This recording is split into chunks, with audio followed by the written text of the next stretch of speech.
Hello mga kudoks, magandang umaga po. So ngayon, day off ko. Sunday po ngayon dito sa UK. At kung nakita niyo yung earlier part ng video na to, medyo gloomy at saka umuulan na naman dito sa Scotland. So ngayong araw na to mga kudoks ay random day lang. Day off ko, wala akong ginawa. Nagluto lang ako ngayong umaga ng spaghetti at saka gumawa ako ng egg sandwich ko.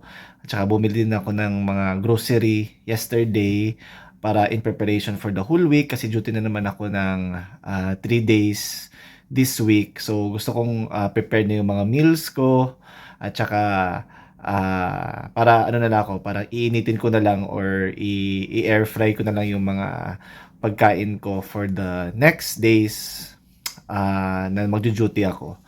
So ngayong araw na 'to mga ka-docs, kasi since dumating ako dito sa Scotland, since nagtrabaho ako dito bilang isang doktor, hindi ako nakakapag-exercise masyado kasi nga nag-a-adjust pa ako sa trabaho at saka medyo ano pa ako, nag-a-adjust pa ako sa lugar. Wala akong kilala masyado dito sa sa community ko. But nakapag-ano naman ako, nakakapag-jogging paminsan-minsan kung maganda yung weather. Kasi nga 'di ba nagso-snow lately dito kasi winter nga.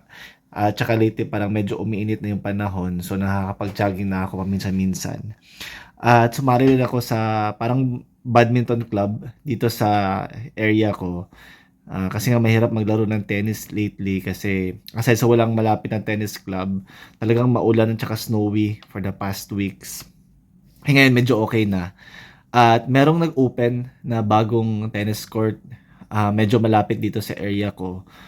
So sumali ako bilang isang member ng tennis club. So dito kasi sa UK, kung gusto mong maglaro ng tennis, kasi yan yung paborito kong sport. Kung gusto mong maglaro dito ng tennis, meron namang mga ano, public na tennis court. Pero mas maganda kung meron kang tennis club para may constant kang kalaro. Lalo na kung wala kang kakilala dito. So kailangan mo ng ano, mga ibang players na pwede mo makalaro na constant para tuloy-tuloy yung exercise mo. So yun nga mga kudok, sumali ako sa isang tennis club. May kakabukas na kasi na tennis club dito sa ano, south lang ng area na to ng Livingston. So ang problema, hindi ko madala-dala yung ano ko, yung tennis racket ko kasi yung tennis racket ko nandun pa sa ano, sa England. At medyo mahal ko isali ko siya sa ano ko, check-in baggage ng airplane. So, hindi ko pa siya napapadala dito. Inisip ko rin kasi kung uuwi-uwi ako dun sa England, dun sa bahay namin ni Mrs. Maglalaro din kasi ako doon ng tennis. So kung dadalhin ko dito, so mahal din siya na ano, extra check-in baggage. So ginawa ko, iniwan ko lang siya doon kasi naisip ko bibili na lang siguro ako ng magandang racket dito sa Scotland, parang spare ko na racket. So pumunta ako kahapon ng outlet store dito sa Livingston. Talagang walang matinong tennis racket. At merong medyo mura na racket pero hindi rin siya maganda eh. Hindi rin siya sulit na tennis racket.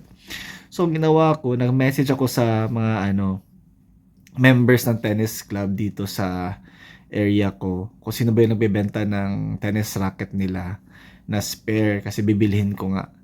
Tapos may nag-reply na isang tao. Tapos sabi niya, libre na daw yung racket kasi apat daw yung racket niya.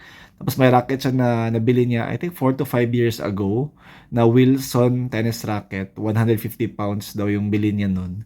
Tapos okay pa naman, in good condition daw, sabi niya. Tapos sabi niya, hindi na daw niya ibebenta, ibibigay lang daw niya sa akin yung tennis racket. So, ngayong araw na ito mga kudoks, pupuntahan ko yung bahay niya, dito lang sa malapit. So, magta-taxi ako kasi nga medyo maulan ngayon.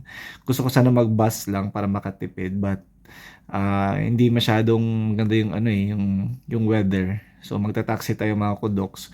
Kukunin natin yung libreng tennis racket. Whee! 'Di ba ang saya? So masaya talaga kung may mga libre mga kudok. So sana okay 'tong tennis racket na 'to at ano, magagamit ko dito sa Scotland. So, samahan niyo ako mga kudoks na ano, kunin yung tennis racket natin na free sa tao na binibigay niya yung tennis racket niya sa akin. So, halika mga kudoks, puntahan natin yung free tennis racket natin. Whee!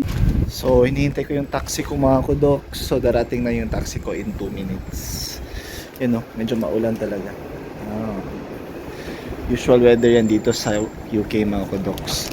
Dalala ko ng plastic para ilalagay ko dito yung tennis racket.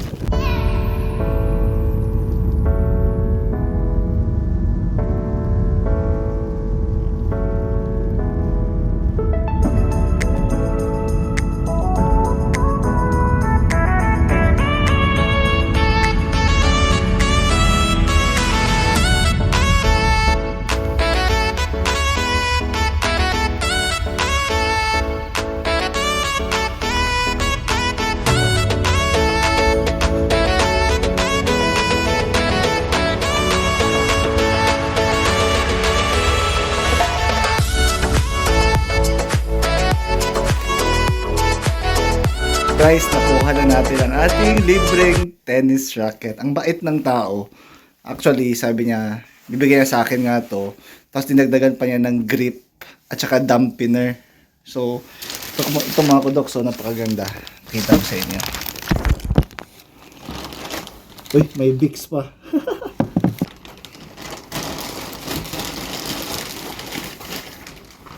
Ito mga kudoks.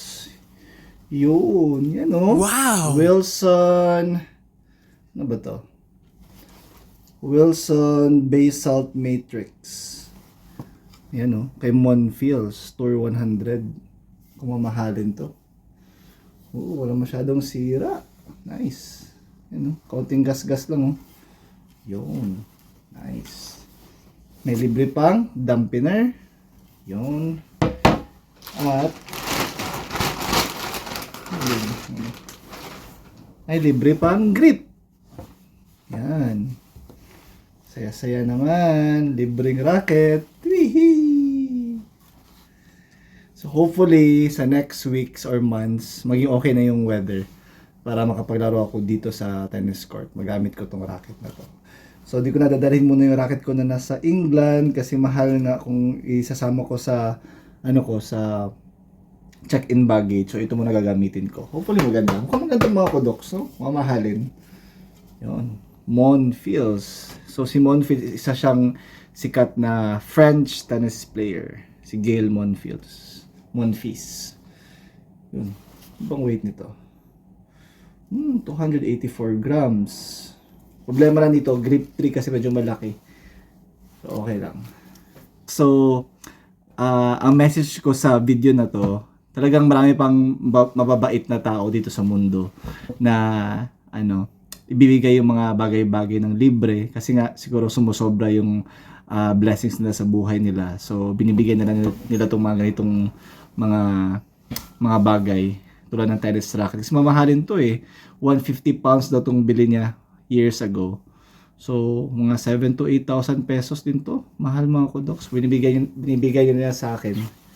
So thank you for this blessing. Salamat sa panonood mga kudoks. Please like and subscribe. Paalam!